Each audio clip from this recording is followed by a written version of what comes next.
hunger and adequate food of acceptable quality, clean and safe water in adequate quantities, social security, and education. Together, we must ask ourselves what these constitutional guarantees should mean in practice. What should an education system worthy of our constitutional promise look like? What should define accessible and adequate housing for every Kenyan? What kind of health system is required to secure the highest attainable standard of health as is provided for in the Constitution? How do we ensure that no Kenyan experiences the indignity of hunger and that every family has access to adequate food of acceptable quality?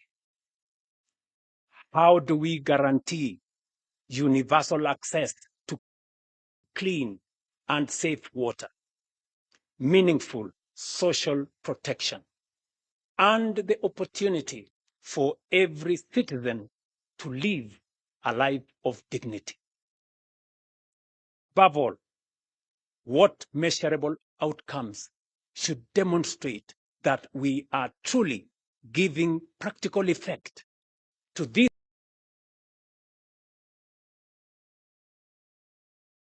economic and social rights as contained in our Constitution? Equally, we have not defined with sufficient clarity what patriotism, equality, social justice, and sustainable development should demand of us as government, as institutions, leaders, or citizens. Yet, these constitutional aspirations cannot fulfill themselves. We must, as a nation,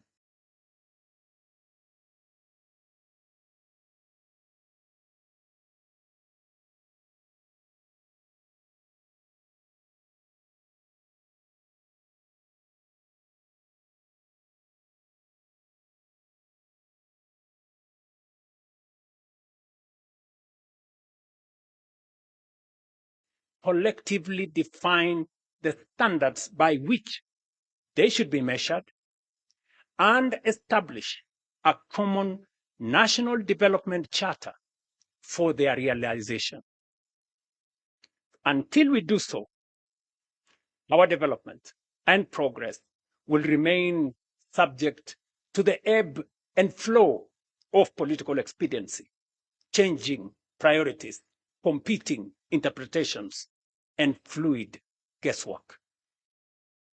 A national development charter for the attainment of these noble constitutional imperatives cannot be designed by politicians alone, nor by any single institution, profession, or interest group. It must be shaped by the people of Kenya themselves through an open, inclusive, and honest national conversation. For the Constitution belongs to the people, that solve problems rather than multiply, that encourage enterprise anchored on the economic and social rights, enshrined in the Constitution, is the potent ingredient necessary for the quantum leap that will make up for past missed opportunities and take us into the first world nation that we rightfully should be. Fellow citizens, Article 3 of our Constitution places a solemn obligation upon every Kenyan to respect, uphold, and defend the Constitution. Every Kenyan. That duty extends beyond merely safeguarding its provisions. It obligates each one of us to build a broad national consensus on the destiny of our republic. The future of Kenya is too important to be left to politicians alone. It must be imagined, shaped, and built by each one and all of us. Patriotism, therefore, is not only measured by what we say about our country. It is also measured by what we contribute to it, what we build for it, and what we protect within it. Once we, as a people, define the national framework for realizing the aspirations in our Constitution, we will have settled the question of our destiny. Thereafter, the true contest of democracy should be about who has the best ideas, the soundest policies, and the best capability to take us there faster, more efficiently, and more inclusively. That is the political competition our nation deserves. This, ladies and gentlemen, is not a theoretical discourse. The decisions we make today will determine whether our Constitution becomes the greatest instrument of our national transformation in our history, or the greatest opportunity we missed. The defining task of our generation, therefore, is to forge a shared national development charter that translates constitutional aspirations into deliberate action, measurable progress, and lasting national transformation. This is how constitutional ideals become possibilities. This is how rights become opportunities. This is how aspirations become achievement. And this is how prosperity becomes lived reality. We must not merely state what our Constitution says. We must fulfill its highest purpose. Fellow citizens, this is the conversation I invite our nation to have. It is not a conversation about producing another government document. It is about forging a new national consensus on the country we intend to become and the standards by which we shall measure our progress.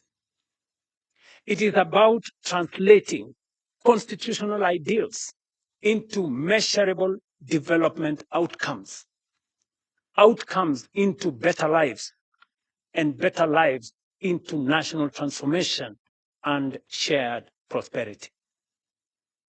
If the defining achievement of those who came before us was to give Kenya a constitution worthy of our aspirations, then the defining responsibility of our generation is to build a nation worthy of that constitution.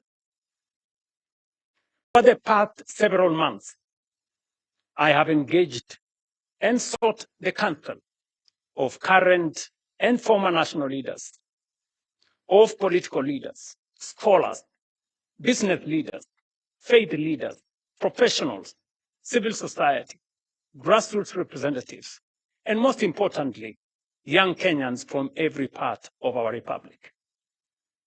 Those interactions reinforced one conviction above all: a vision worthy of guiding Kenya for the next generation cannot be written by government. It cannot be crafted by a handful of experts, however distinguished they may be. Nor can it emerge from a single institution or political formation.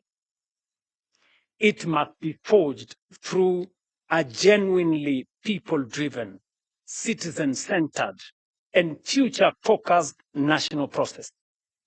one that draws upon the collective wisdom, experience, imagination, and aspirations of the Kenyan people, while remaining open to the very best ideas the world has to offer.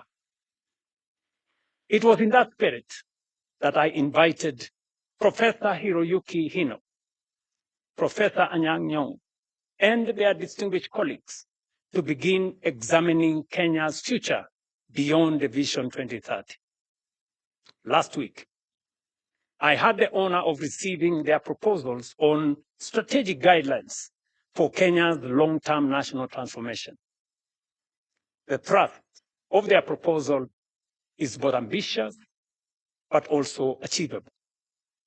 That Kenya can become a prosperous, high-income, industrialized, and globally competitive nation within one generation, provided we remain united in purpose, disciplined in execution, and unwavering in our commitment to long-term national transformation. These proposals provide the foundation for a much broader national conversation, a conversation that now belongs not to government, not to the authors of that report, but to every Kenyan.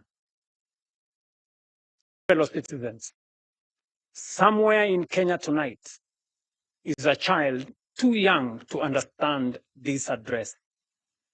Some may never remember Vision 2030.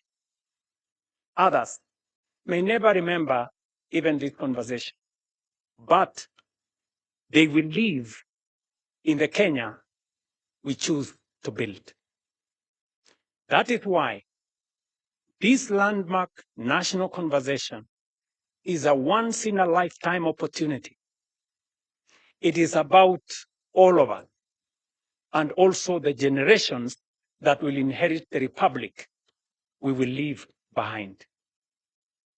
Our Constitution places public participation at the very heart of governance.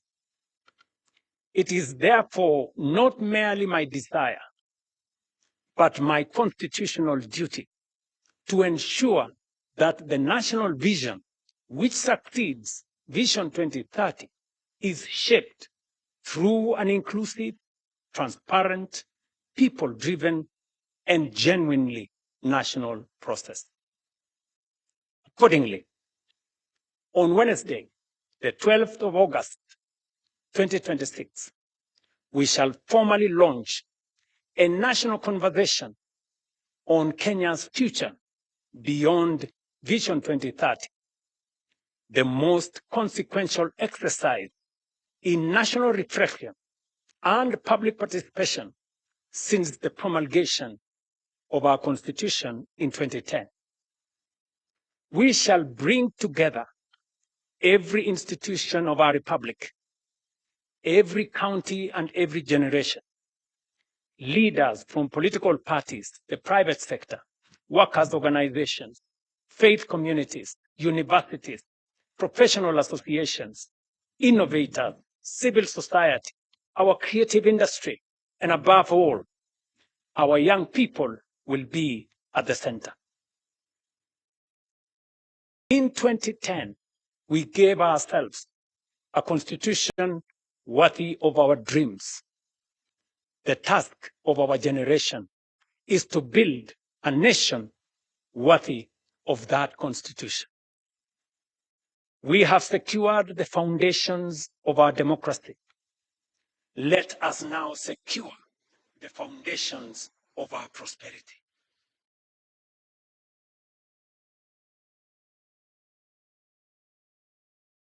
To fulfill not only the letter